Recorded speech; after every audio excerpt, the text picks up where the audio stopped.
Order! Order! You are an incorrigible delinquent at times. Behave yourself, man!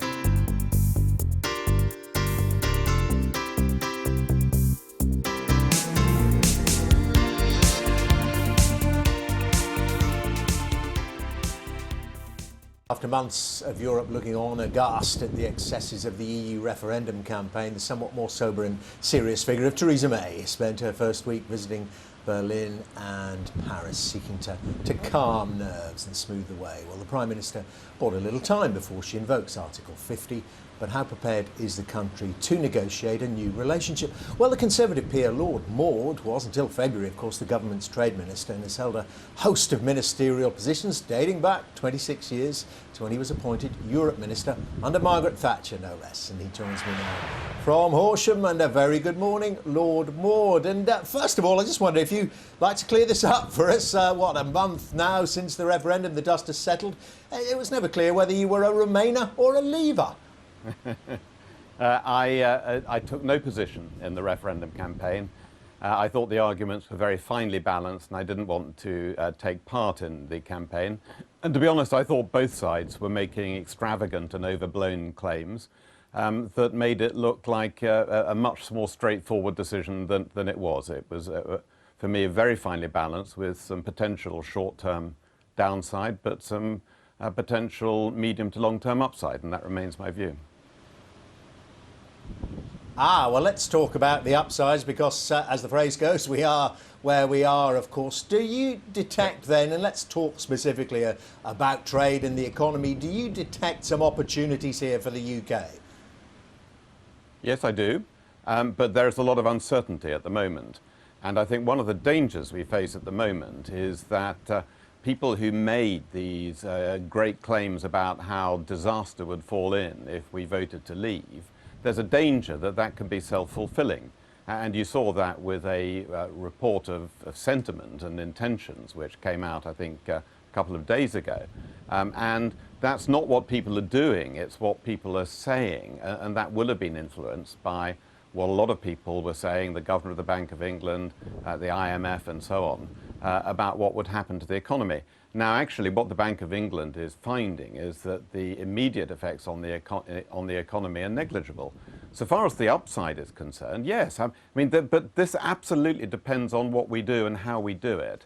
You know, there are undoubtedly some people who voted for us to leave the EU who did it on the basis that they want to withdraw from the world. They want to put the drawbridges up. And actually, that would be the worst possible thing we can do. We as a country have flourished over the centuries by being outward looking, by being really engaged with the world, the whole of the world.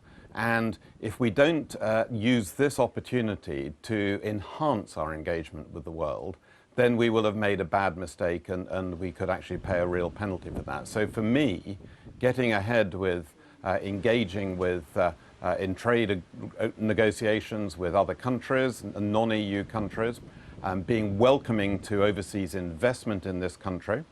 And so the decision this week by a big Japanese business to bid for ARM, a very important and serious Cambridge-based tech company here, these were really important signals. And I was so pleased that Philip Hammond was very quick to welcome that and to say what a good thing it was, because it's that kind of engagement where there's lots of British investment going around the world, but lots of overseas investment coming into Britain. That's where our future lies.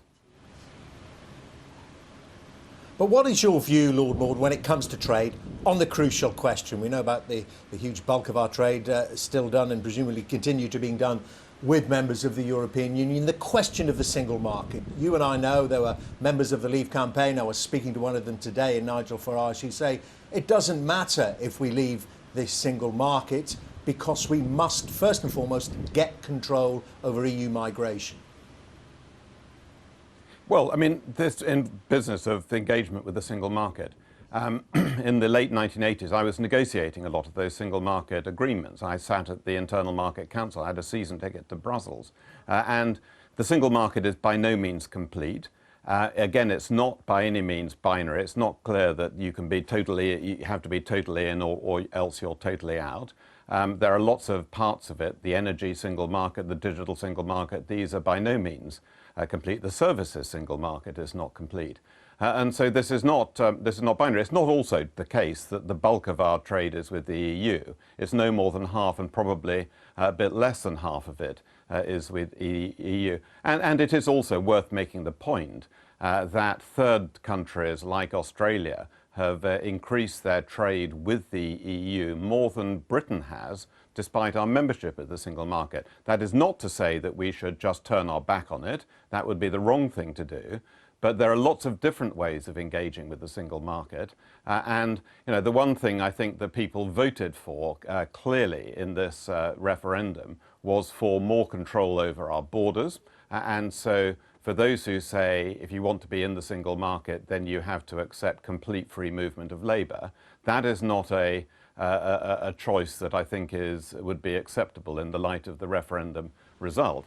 And what I think we should be clear about also is that this whole concept of free movement is under strain and tension and pressure for reasons unrelated to the Brexit referendum.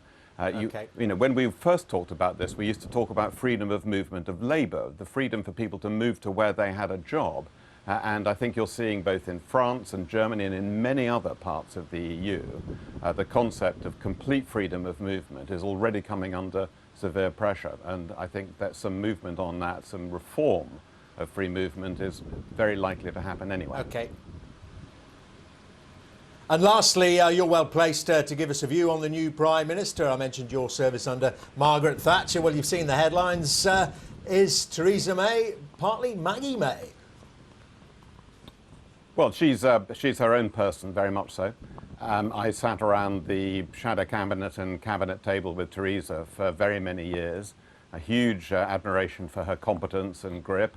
I think she has a huge task ahead of her, not only to continue the process of public service reform that David Cameron started and where we saw some very significant results, but also to tackle and pull together a team of ministers dealing with all the issues around Brexit. That's going to be very, very demanding, and she'll need lots of support to make that happen, and she'll need a parliamentary party that is willing to come behind her very solidly, because she has a small majority and it'll be tough to get things done.